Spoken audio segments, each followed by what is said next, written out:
Pedagogia pela Universidade Federal de Goiás, especialização em Gestão da Escola Pública e mestrado em Educação pela mesma universidade, doutorado em Educação pela Universidade de São Paulo e pós-doutorado pela Unicamp. Atualmente, é professora associada da Universidade de Brasília, uma das coordenadoras da Rede Nacional de Pesquisa sobre Militarização da Educação, vice-coordenadora da pesquisa Políticas de Militarização das Escolas Públicas Brasileiras e seus desdobramentos na garantia do direito à educação e na formação da juventude. É conselheira do Conselho Técnico Científico da Educação Básica da CAPES, tem experiência na área de educação, atuando principalmente nos seguintes temas: direito à educação, acesso e permanência, militarização da educação e das escolas, educação superior, qualidade da educação e educação à distância. Obrigada, professora Catarina. A palavra é sua.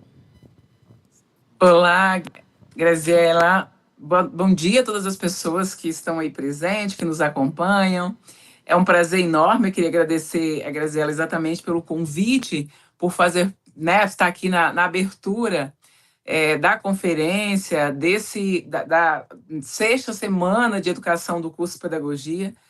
Parabenizar pela escolha do tema, e a escolha desse tema importante, Gela, sobretudo no momento que nós vivenciamos no mundo e, sobretudo, no Brasil, enquanto a gente luta para o avanço dos direitos humanos na perspectiva mais ampla, inclusive o direito humano à educação, nós vivenciamos aí, por exemplo, agora o processo das eleições municipais, com vitórias tanto nas câmaras legislativas ou nas câmaras de vereadores, como no principal cargo de prefeito, de candidaturas muito à direita e à extrema-direita.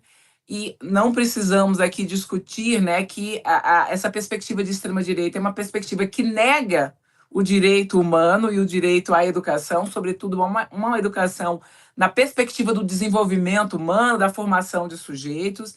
Então, a gente tem aí uma tarefa muito importante. Então, parabenizar o Campus Floriano da UFPI pela escolha desse tema tão necessário, esse debate, e pela a escolha do subtema dessa mesa que a gente vai conversar aqui. Eu quero tentar conversar, falar não muito tempo, para que a gente possa ter um pouco de interação. Infelizmente, não estou aí presencialmente, o que seria um prazer enorme, mas estamos naquilo que podemos fazer, é importante fazermos. E aí, quando eu olhei, Gisela, para o tema que você trouxe, direitos humanos na educação, entre o meritório e o meritocrático, quem tem direito à universidade pública, eu quero começar exatamente pelo final. A ideia de mérito, ela é cunhada após a Segunda Guerra Mundial, se contrapondo à lógica dos grupos fechados, da meritocracia, não da meritocracia, mas da hereditariedade, do acesso a partir da herança, da família, das castas. E aí traz-se a ideia de mérito como algo que juntaria com pequenos incentivos e a questão dos talentos. E a partir disso, teriam-se acesso aos direitos, não mais a partir que não seria direito, a partir da hereditariedade, mas pensando os talentos e as capacidades individuais. As capacidades, elas independem das condições sociais e econômicas, E aí, quando você traz a questão de quem tem direito a essa universidade pública, nas nossas universidades, a lógica de acesso por meio do mérito. E por que a gente precisa pensar esse meio de acesso por meio do mérito? Porque, obviamente, as universidades elas não têm espaço para todo mundo. Então, no fundo, quando a gente está discutindo essa questão de mérito, a gente está falando de um processo em que as vagas são poucas e a demanda é grande. E aí você precisa estabelecer um processo meio que um processo de exclusão. Se não cabe todo mundo, o que vamos fazer? Então, se estabelece aí que o acesso à educação superior se daria por meio do mérito. E daqui a pouco a gente conversa um pouco sobre isso. Se a gente pergunta quem tem direito à universidade pública, e aí eu vou lá no Anísio Teixeira, quando o Anísio Teixeira escreve que educação não é privilégio e um outro livro dizendo que educação é direito.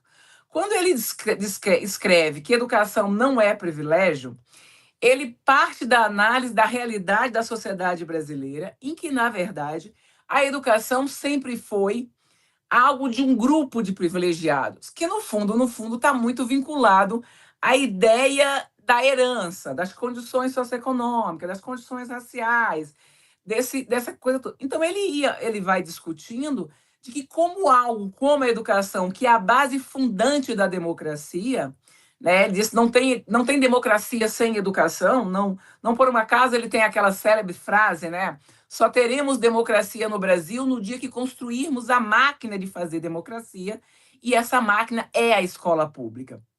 Então, Anísio Teixeira vai discutindo que a educação, como algo que é fundante para um Estado democrático de direito, para uma sociedade democrática, não poderia ser privilégio, o que no Brasil sempre, né, tinha sido esse privilégio. E aí depois ele vai escrever: a educação é direito. E para ser direito, não pode ser de um pequeno grupo. Né? Para ser direito, tem que ser de todas as pessoas. Não dá para discutir a ideia de direito quando isso só alcança um pequeno grupo, porque aí a gente está falando de privilégio e não de direito. Muito bem. Quando a gente discute de quem tem direito à universidade pública no Brasil, né, de quem deve ter esse direito, né? É que a gente pode dizer quem tem e quem deve ter.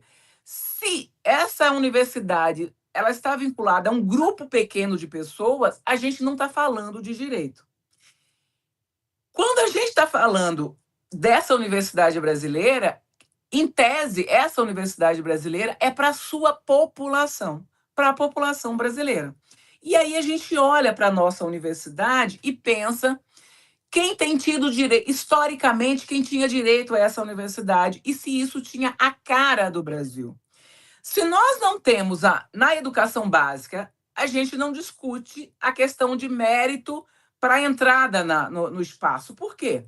Porque ela foi universalizada. Um dia, o acesso à educação básica já passou por seleção, né? Depois que nós conseguimos ampliar o acesso e praticamente universalizar a questão de entrada, a questão de vagas, né? Embora a gente ainda tenha muitas, né, questões das pessoas sem acesso a essa educação básica, obviamente a gente ampliou e quase universalizou, e aí você não precisa fazer seleção, você não precisa excluir. Né? A nossa lógica é sempre de incluir e de garantir a ampliação de vaga. Quando chega na educação superior, essa lógica não está posta. Só que, se ela é a universidade pública brasileira, ela deveria ter a cara dessa sociedade. Se todas as pessoas não estão lá, pelo menos a gente tinha que ter essa cara da universidade com a cara desse país. E qual é a cara desse país, né? A cara desse país não é uma cara que tinha o público que frequentava essa universidade, né? A cara desse país é uma população majoritariamente negra. Tem aí a questão dos indígenas, tem a questão das mulheres, as diferentes características regionais. Então, o Brasil é esse país. A universidade que nós tínhamos não tinha essa cara. Essa universidade era uma universidade majoritariamente branca, né? Se a gente olhava para o corpo docente, um corpo docente masculino, era de pessoas com renda muito alta. A cara da sociedade brasileira, a gente vai olhar desigualdades econômicas no Brasil, você vai ter ali um pequeno percentual concentrando toda a renda. Então, na universidade também trazia essas questões. E não se discutia à época a necessidade de privatizar essa universidade. Né? Não se discutia à época muitas coisas que hoje se discute. Como é que a gente vai mudando um pouco a cara dessa universidade? A partir da luta daqueles que sempre ficaram alijados do direito, né, começamos a desenhar políticas de ações afirmativas, né, até chegarmos, por exemplo, na educação superior, na políticas de cotas sociais e raciais, e a gente espera que ela avance para outros elementos também, para outros grupos que estão fora, como as questões de gênero, né? E aí a gente avançou nas questões para as pessoas com deficiência ou neurodivergentes.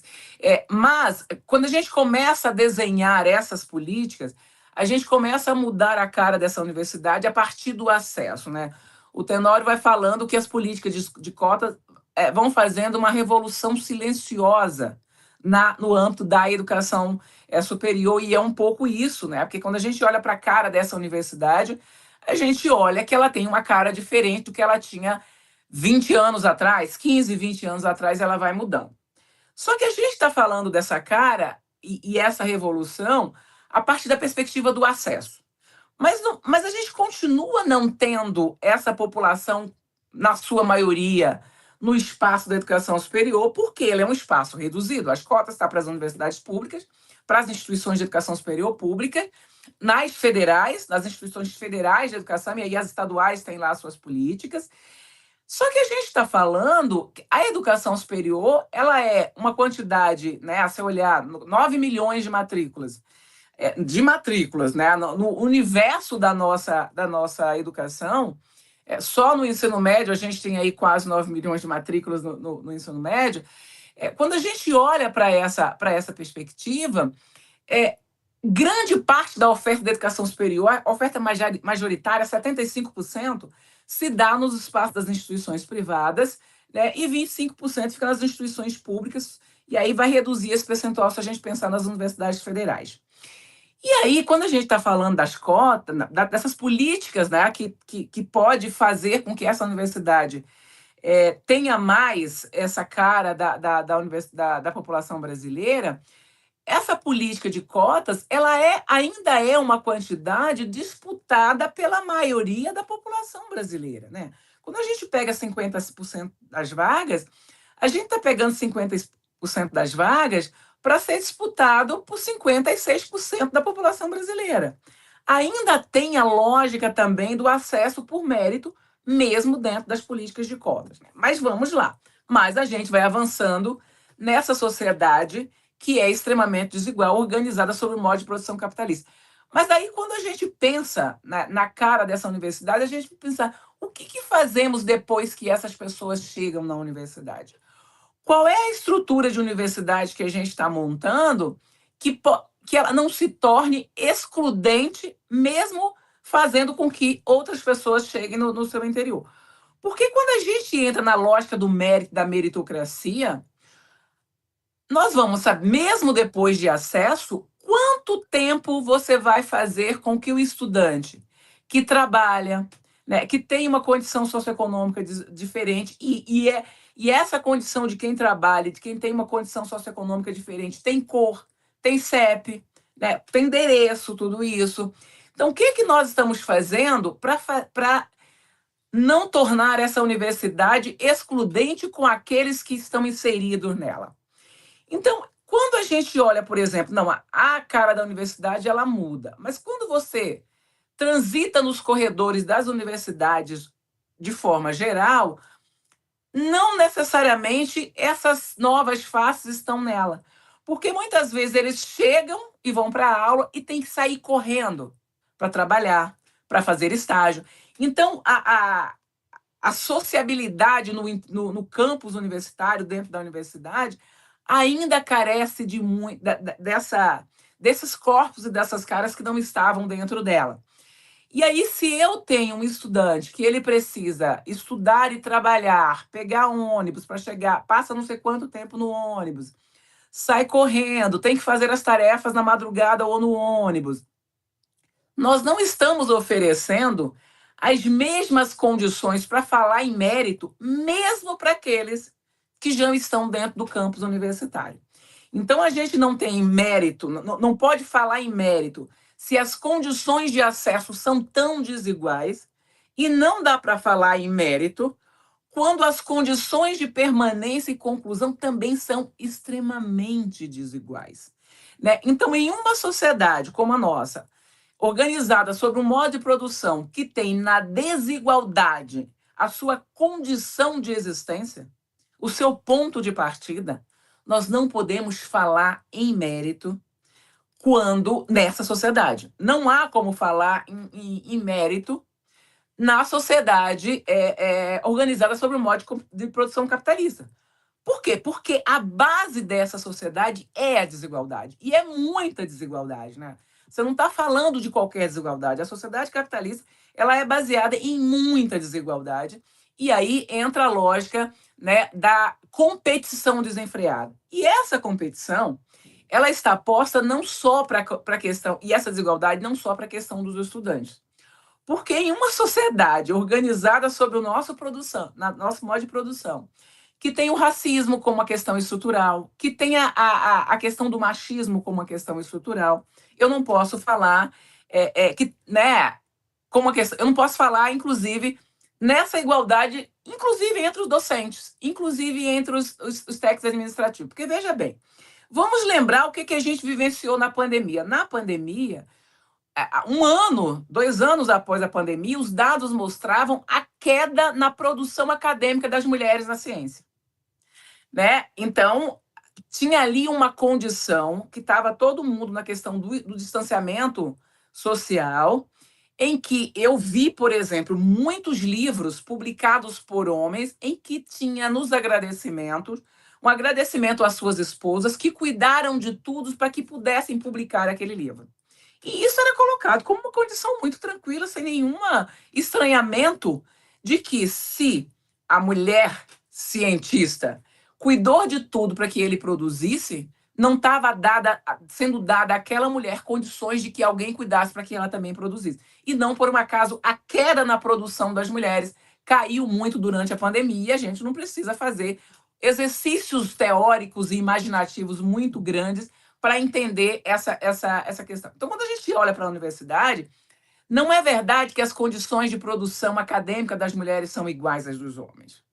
Não é verdade. Não é verdade que as professoras e os professores que estão na universidade e que se envolvem com projetos de extensão, por exemplo, que não tem muita importância no ranqueamento acadêmico, né, que se preocupa, por exemplo, com o PIBID, né, com projetos de inclusão desses sujeitos falando dessa, eles não vão ter a mesma produção de quem está na universidade só pensando em produzir artigos para publicar em Qualizar 1, A2, né, e não está tão envolvido com projetos que definem a finalidade social, né, da universidade, né? A escola e a universidade, quando eu falo escola pública, eu estou colocando a universidade, a escola pública, o que faz dela ser pública é ser o espaço de todas as pessoas, é ser o espaço de garantir o desenvolvimento, condições para que todos se desenvolvam, para que todas as pessoas se desenvolvam. Né? A função social de uma instituição pública é fazer com que essa sociedade seja menos desigual, né? Construir uma sociedade mais igualitária. Essa é a função da instituição pública, porque para acirrar as desigualdades, o mercado faz isso muito bem. O mercado não precisa da nossa ajuda para estabelecer desigualdades, sobretudo no Brasil, desigualdades abismais. Então, quando a gente está falando, qual é a função social da educação? A função social da educação é formar sujeitos pensantes, formar em uma sociedade, né? É partir da sociedade que nós temos para transformar na sociedade que precisamos e que queremos, e a sociedade que precisamos e que queremos não é uma sociedade que acirre a desigualdade, mas é construir uma sociedade que inclua com condições de dignidade, que garanta a dignidade humana, sobretudo para aqueles que sempre estiveram alijados dessa dignidade. Então, a função de uma universidade pública é buscar todos os caminhos possíveis na pesquisa, no ensino e na extensão, para construir uma sociedade mais igual em todas as suas ações, em todas as suas áreas. Né? Então, quando se pergunta quem tem direito à universidade pública, se é para ser direito, precisa ser aqueles que historicamente estão alijados deste espaço. E essa universidade pública vai se constituir enquanto direito se ela se ampliar cada vez mais na questão do acesso, da ampliação das vagas, mas também nas condições de permanência. Quando a gente olha a quantidade de desistências, de evasão, né? E a evasão aqui com muitas aspas, porque quando essa evasão se dá por conta das condições oferecidas, que impede o sujeito de permanecer, e a gente pode colocar ela muito mais como uma expulsão, como uma exclusão e não como uma evasão dessa educação. Então, quando a gente olha a quantidade nas poucas vagas que a gente tem, pensando a universalidade da demanda, na educação superior, e mesmo assim a gente vê cursos com quantidades enormes de reprovação, né, de jubilação, né, e aí vai com tudo isso, nós não estamos desenvolvendo a nossa função social. E aí eu volto para um outro educador importante, que é pensar que é o Darcy Ribeiro, quando ele diz que a crise na educação brasileira ela não é crise, ela é projeto.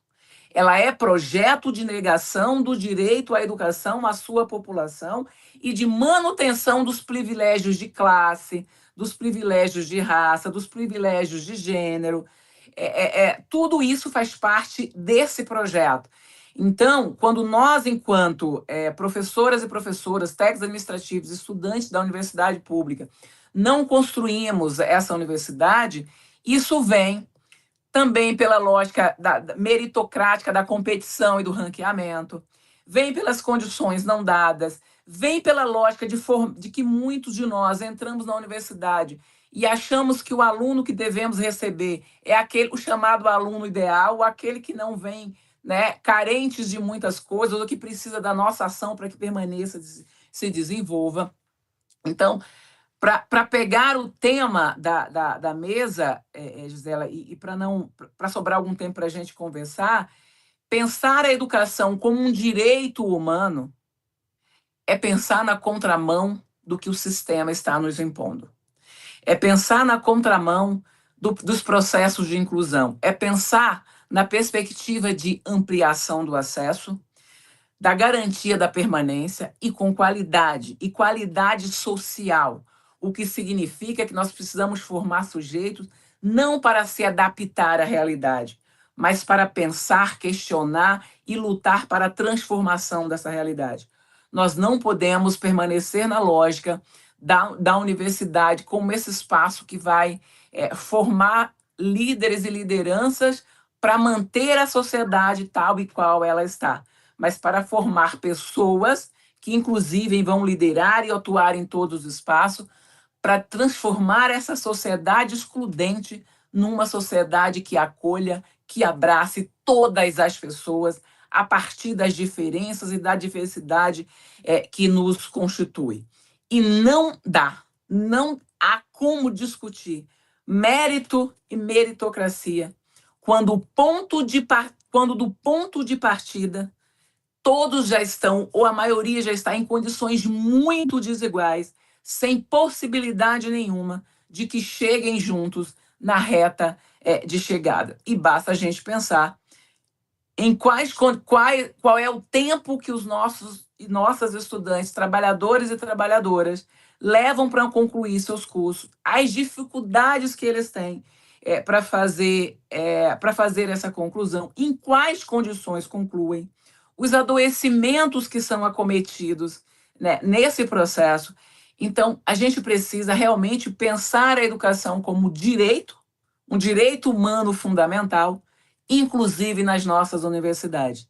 Enquanto não universalizamos o acesso à educação superior a partir da demanda daqueles que querem, de todos que querem entrar, e para querer eu preciso saber que eu posso, eu preciso poder escolher, e poder fazer escolha é poder trazer uma gama de possibilidade, é que se contrapor à lógica, inclusive disseminadas por aqueles que querem que a universidade não acolha essas pessoas, de dizer que a universidade é lugar de balbúrdia, né? É lugar, aconselhar que não deixe seus filhos chegarem na universidade, a quem serve esse discurso, né? Porque, na verdade, quando essa universidade só pertencia a um pequeno grupo, ninguém discutia que essa universidade não era para os filhos entrarem.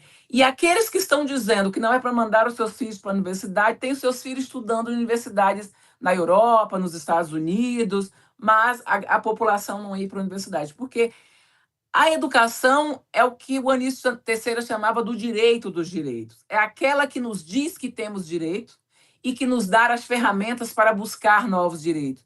Sobretudo, o direito a uma sociedade democrática.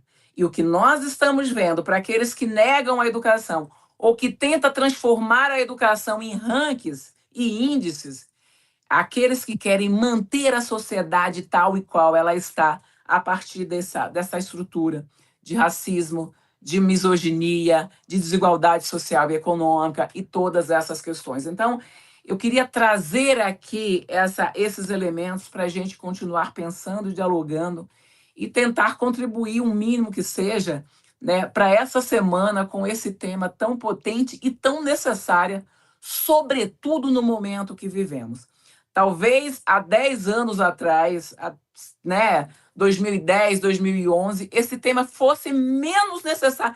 Ele sempre foi necessário, né? Mas a gente viveu alguns momentos que talvez ele não fosse tão candente e desesperador como nós temos hoje. Nós vivenciamos uma situação muito séria no Brasil e no mundo, e a educação precisa ir no sentido de desmontar essa lógica e pensar na construção de uma outra sociedade que é perfeitamente possível, porque, como nos disse Marx, somos nós que construímos a história, né? E se somos nós que construímos, podemos construir diferente do que ela se apresenta nesse momento. Obrigada.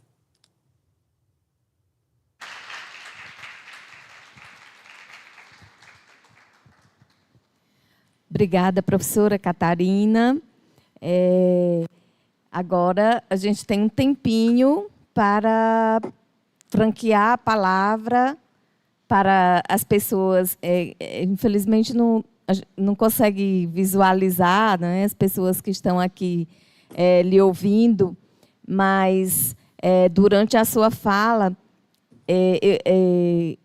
a gente vai o tempo todo pensando não apenas no universal, né, na Universidade Pública Brasileira como um todo, mas muito também do que nos afeta disso, dessa universalidade de tanta precarização que, como você bem nos lembra, não é uma crise, né?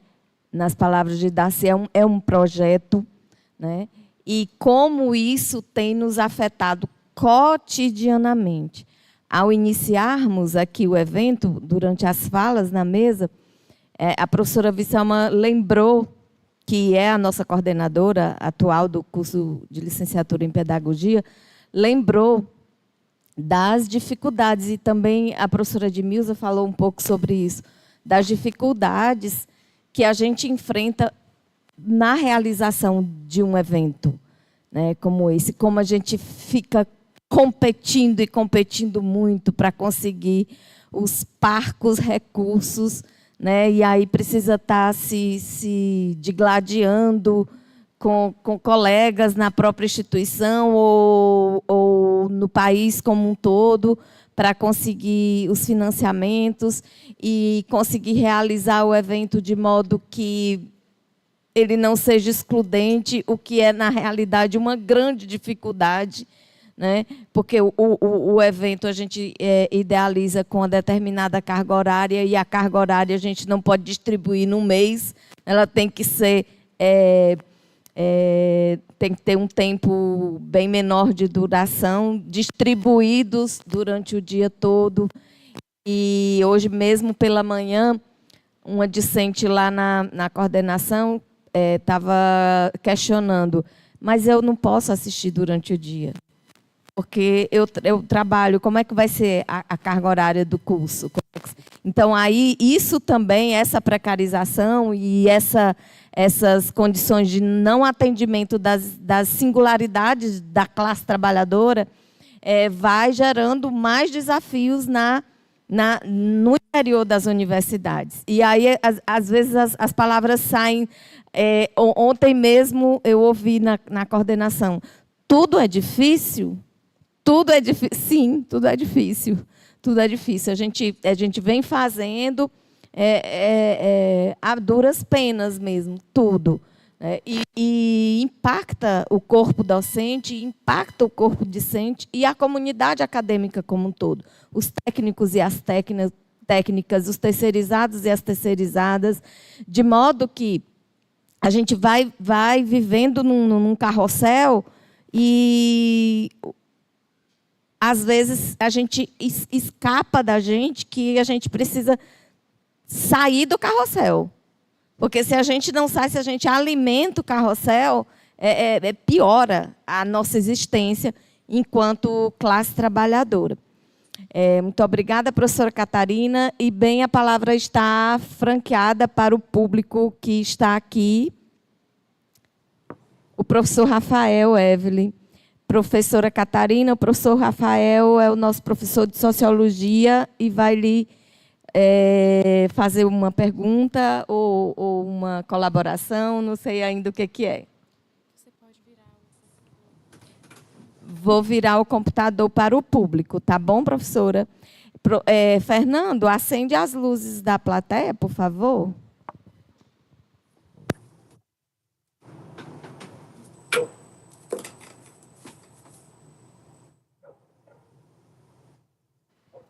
Alô, alô.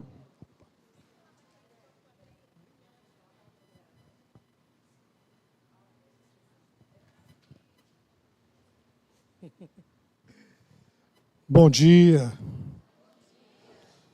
Queria agradecer à comissão organizadora do evento por nos proporcionar esse momento de hoje. Agradecer minhas alunas e alunos de Sociologia 2 que estão aqui, tanto o desse semestre quanto do semestre passado, né? Também estão aqui. Meu nome é Rafael, sou professor de Sociologia, da licenciatura em Pedagogia aqui do CAFES, UFP, e eu queria agradecer a Catarina pela fala excelente, por proporcionar um momento de reflexão a nós, e muito interessante essa chave que ela trouxe entre o privilégio e o direito.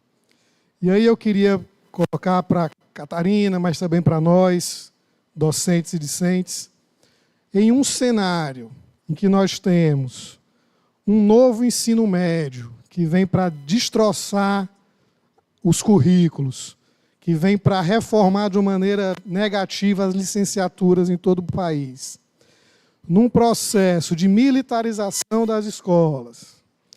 E um terceiro elemento, de um governo do federal que foi eleito com um discurso mais democrático, mas que no dia 6 de agosto bloqueou 1,3 bilhão da educação, o que é que nós, enquanto docentes, discentes, movimento sindical, popular e estudantil, podemos fazer diante de um cenário desse? Onde uma centro-esquerda no governo bloqueia recursos da educação e uma extrema-direita que ocupa as prefeituras vai transformar o que era um direito num privilégio, no caso da educação aqui, né? O que é que a gente pode pensar para a ação? O que é que nós podemos fazer enquanto docentes, discentes e movimentos sociais? Obrigado, Catarina.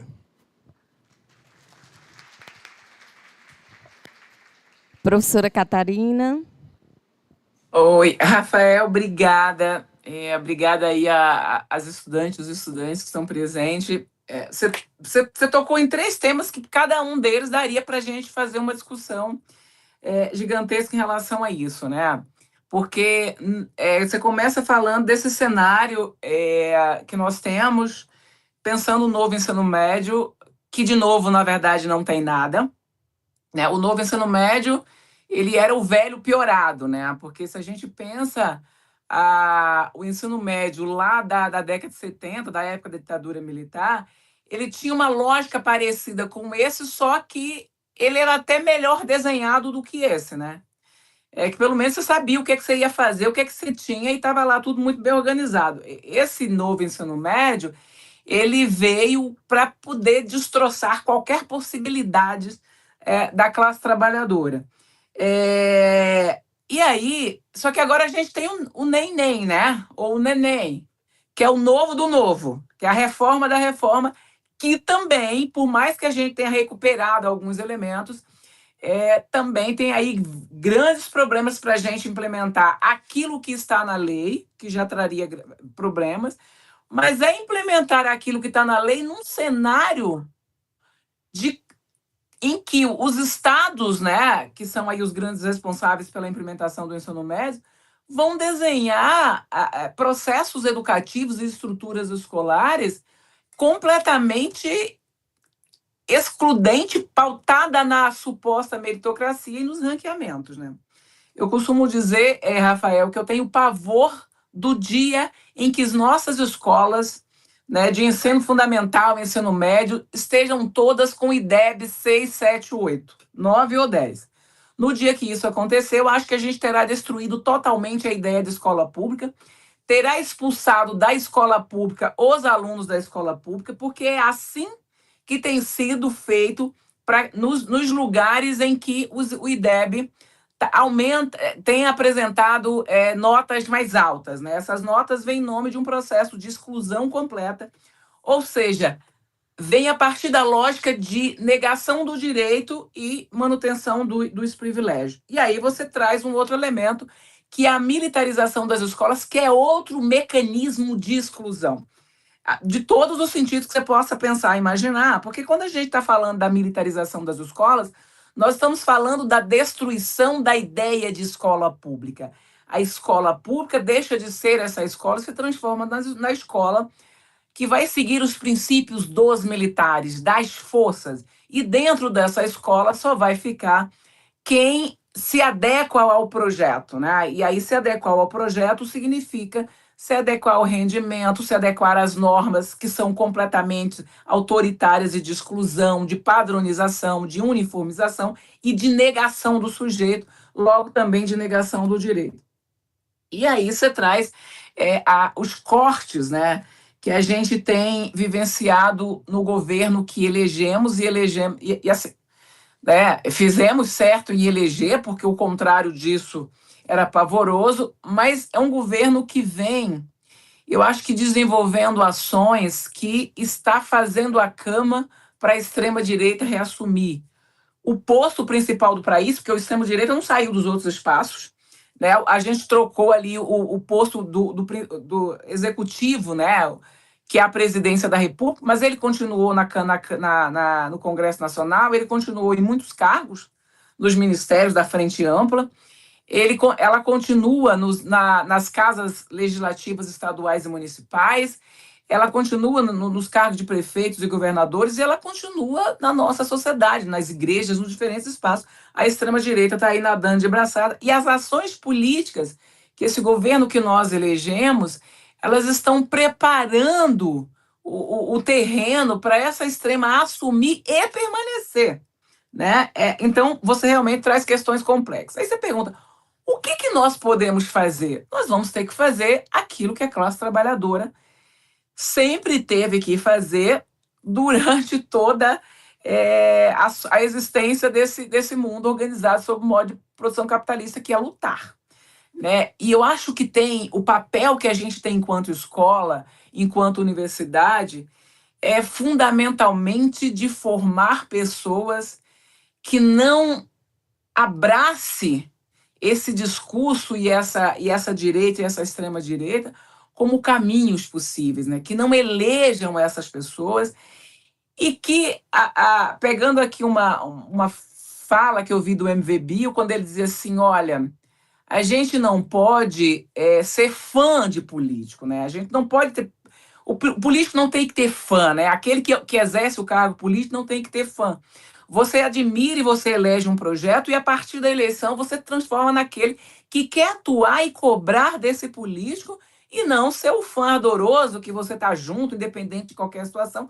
Esse é um papel essencial nosso no campo da política institucional, dessa política institucional pensando na questão dos cargos executivo e legislativo, mas também na política de forma mais geral, né? Então, nós não estamos com esse campus da Universidade de Floriano existindo sem muita luta. Se vocês estão aí, é porque teve muita luta para que essa universidade fosse, inclusive, interiorizada. Alguém está tentando chamar? Nós não temos políticas de cotas sem muita luta do movimento negro. Nós não estamos aí lutando todo dia contra a lógica escravocrata sem a nossa luta cotidiana, né? Nós estamos numa luta cotidiana, por exemplo, contra as múltiplas formas de violência, contra o feminicídio, contra as violências de gênero, contra as desigualdades, né, em todos os sentidos. A gente luta cotidianamente. E eu sei que é muito desgastante lutar eternamente, né?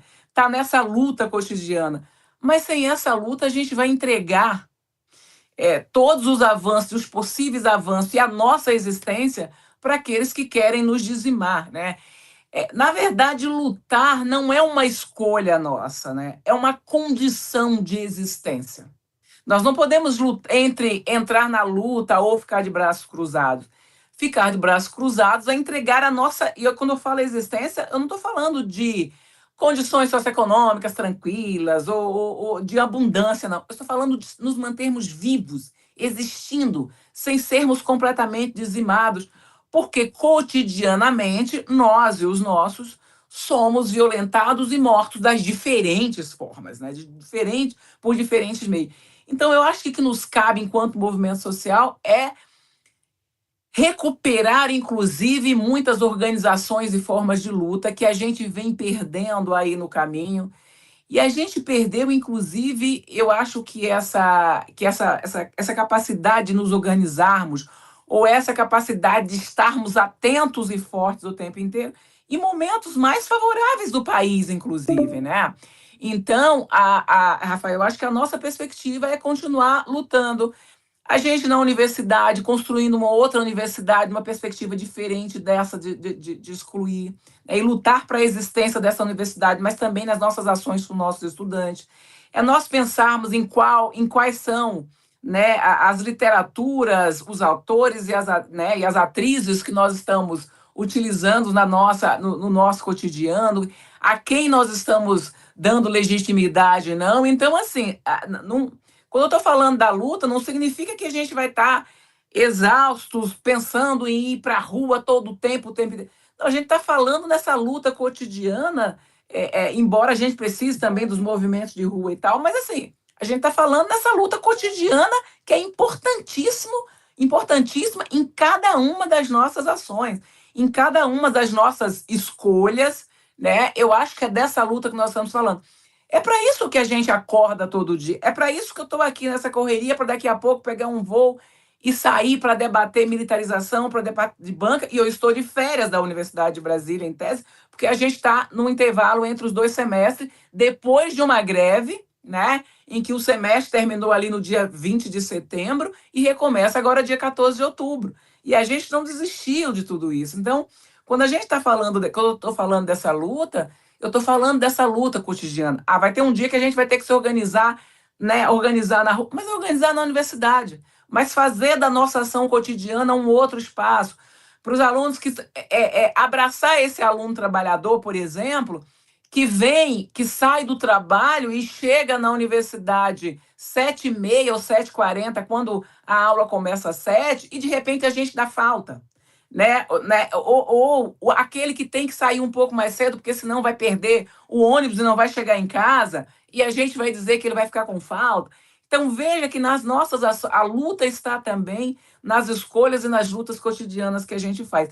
E é só na luta que eu acredito, porque foi por essa luta que eu estou aqui que eu estou aqui agora, em condições melhores do que os meus ancestrais ou aqueles que vieram antes de mim. E aí eu tenho essa obrigação de lutar para entregar para as próximas gerações uma sociedade, no mínimo, melhor do que aquela que eu recebi ou que nós recebemos. Então, eu acho que a partir disso, Rafael, ou pelo menos é muito como eu vejo, como eu tento praticar no dia a dia, através da luta, né? Obrigada, professora Catarina. Espero ter respondido a questão do Rafael. Como é, professora? Repita, por favor. Eu espero ter respondido a pergunta do Rafael. Não sei. Professor Rafael está dando aqui um positivo. A professora Visselma está com a palavra.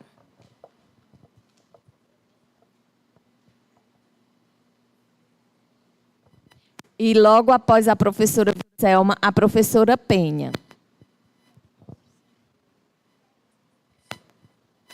Bom dia, professora Catarina. Você Bom consegue dia. me ouvir bem? Consigo, estou te ouvindo direitinho. Eu quero agradecer mais uma vez aqui na UFP de Floriana a presença da professora Catarina, a quem eu tenho um carinho e que já esteve com a gente no curso de Pedagogia numa Semana de Ação Mundial, que gentilmente, por uma rede de perfil de Instagram, acolheu o convite e esteve colaborando com a gente. É a segunda vez que ela está aqui. Bem, na fala da professora Catarina, né, eu posso ver imagens que me direcionam e que têm ressonâncias no tema do evento, do nosso evento.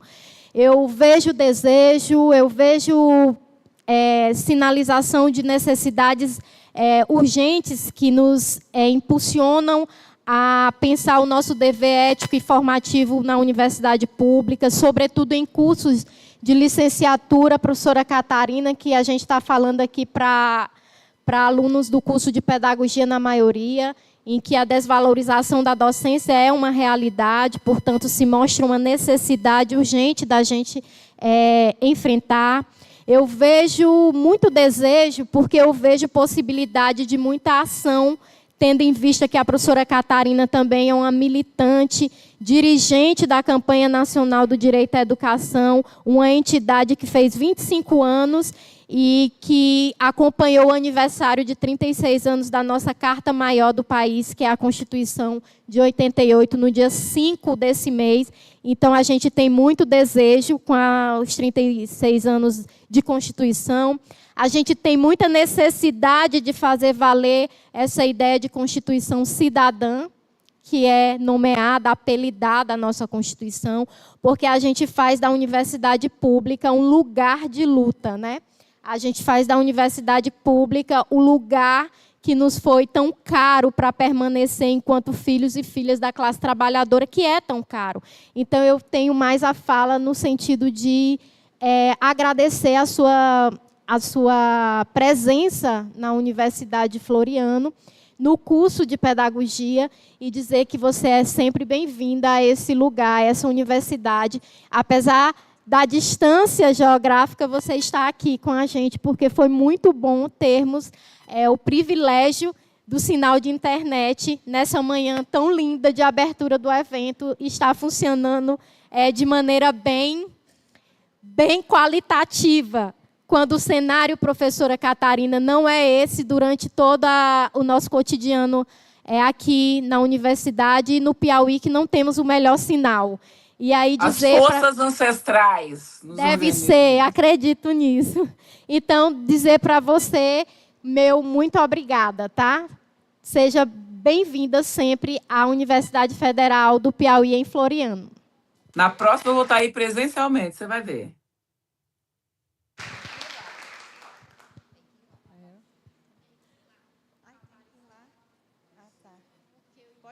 Pode ser aqui embaixo, né? Pode? Aqui tá bom? É porque eu queria olhar para ela. Bom, gente, bom dia a todos. Né? Bom dia a toda essa plenária muito bonita que está aqui assistindo, né? Muito atenta. Né? Parabéns à professora Catarina pela excelente fala.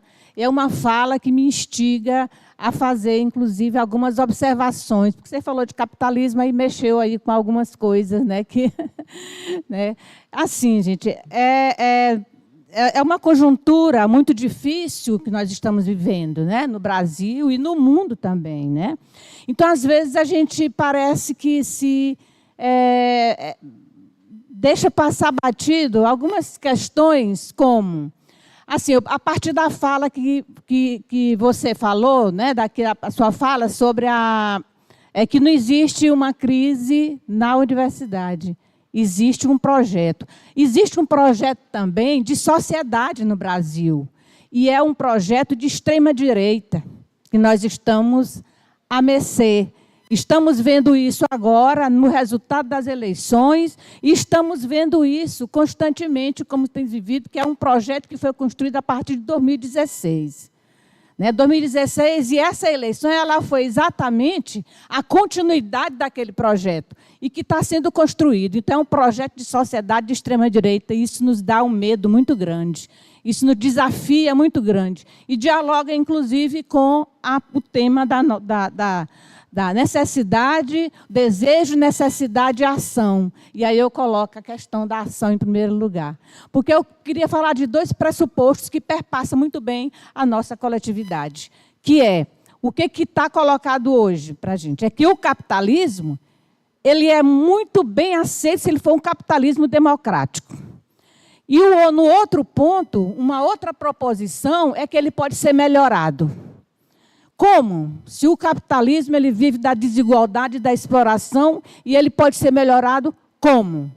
Aí eu retomo uma fala do professor Vitor Henrique Paro, uma vez que ele disse, os docentes, eles têm que, os professores e professoras, eles têm que ter coragem de se assumir contra o capitalismo, lutar contra o capitalismo e se assumir socialistas. Vitor Henrique Paro fez essa fala, e eu acho muito importante. E enquanto a gente, às vezes, esquece que nós estamos vivendo uma situação dramática, não é fácil, é uma situação dramática. Isso nós estamos vivendo na nossa porta, na nossa mesa, na nossa universidade, na educação como um todo, que é cada vez mais a presença da extrema-direita em nossas vidas, né? E nós estamos achando que o capitalismo pode ser melhorado. Ele pode ser, se ele for democrático, ele pode ser melhorado. Então, tem uma outra frase também que passou muito forte e passa nos movimentos sociais, que diz assim, só a luta muda a vida. E isso tem a ver com a ação, das nossas ações. Então, se só a luta muda a vida, então nós temos um desafio muito grande, que é dizer, o capitalismo não pode ser melhorado. Nas condições que ele coloca, nas condições que está posto, e nas condições da extrema-direita que está utilizando de todos os argumentos, está utilizando das piores formas, como nós temos visto agora com incêndios, né? Incêndios provocados, né? Estamos vendo agora a utilização da fé, a utilização de forma mais banalizada do que existe, né? O uso e a manipulação que nós estamos vivendo, nós não podemos dizer que o capitalismo pode ser melhorado. Ele não pode ser democrático. Não pode ser democrático um sistema que vive da desigualdade e da exploração. Não pode ser democrático. Ele não pode ser melhorado. Então, ele não pode fazer uma universidade inclusiva. Ele pode fazer arremedos, mas não uma universidade inclusiva, né? Porque está na essência do capitalismo um projeto de universidade que está sendo construído ao longo dos anos aí, para todos nós que estamos assistindo. Então, eu queria colocar essas duas coisas para a gente refletir um pouco sobre isso, né? Qual é o nosso papel? O que nós assumimos, né? Enquanto pensamento de luta, de nossa ação diante dessa sociedade, contra, né, esse sistema que tem nos massacrado, que tem acabado com o meio ambiente, que tem acabado com a nossa vida. O que nós estamos fazendo? Né? Porque também perpassa pela nossa situação dentro da universidade, na própria universidade. É isso, professor. E quero mais uma vez agradecer a sua presença e parabenizar pela pessoa linda que você é, né? E pela fala muito significativa e trazer para nós aqui, né, essa discussão que é tão forte, que é tão necessária, né, à nossa formação. Obrigada. Obrigada, professora Penha.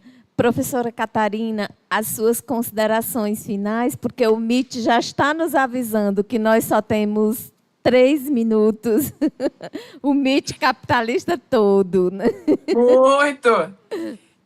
Então, gente, né, a Vicelma já falou aí do aniversário da Constituição e da campanha. A professora Penha vem aí trazendo a importância de que... A importância não, né? De que não teremos uma sociedade igualitária dentro do sistema capitalista e não temos como, né? O capitalismo, ele lucra com a morte, com a dor, com a desigualdade, com a morte. A gente precisa olhar o quão os grandes milionários lucraram, por exemplo, na pandemia. Quanto a gente lucrou com a quantidade de mortes que nós tivemos na pandemia e quanto, inclusive, empresários e políticos se organizaram para lucrar com a vacina ou com a não distribuição da vacina, né? Então, isso é parte do sistema capitalista. Eu espero que um dia a gente sente, né, para conversar isso com mais tempo, já que agora a gente só tem 2 minutos. Agradecer imensamente a oportunidade de dizer que ouvir a pergunta do Rafael, as colocações da Vicelma e da professora Penha, me trouxeram elementos para pensar outras questões em outras falas. Por isso que eu gosto muito de tentar não falar o tempo inteiro para ouvir também, porque é nesse diálogo, nessas reflexões, né, nessas contribuições que eu acho que a gente se forma. Mas também, eu acho que a professora Penha coloca nesse sentido, que o capitalismo não vai fazer uma universidade inclusiva, como a gente precisa utilizar dessa universidade que nós temos nesse sistema para construir uma outra realidade, né? Nós avançamos a partir desse sistema capitalista para chegar nessa universidade, precisamos utilizar essa universidade para pensar a destruição desse sistema, né? Então, é fundamental que estejamos aqui nesse momento. Muito obrigada, gente. Desculpe pelo meu tempo curto, que eu tenho que pegar um voo mesmo. Obrigada, professora. Voltar um pouquinho aqui, tá? Tá bom. Muitíssimo obrigada pela sua colaboração. Outras oportunidades virão e você poderá estar conosco presencialmente. Vamos fazer algo, inclusive, na campanha. Vamos organizar a campanha aí. Exatamente. Grande beijo. Tchau, tchau. Beijo, Obrigada. Tchau. Eu quero... Gente, vamos lá. É tudo cronometrado, né?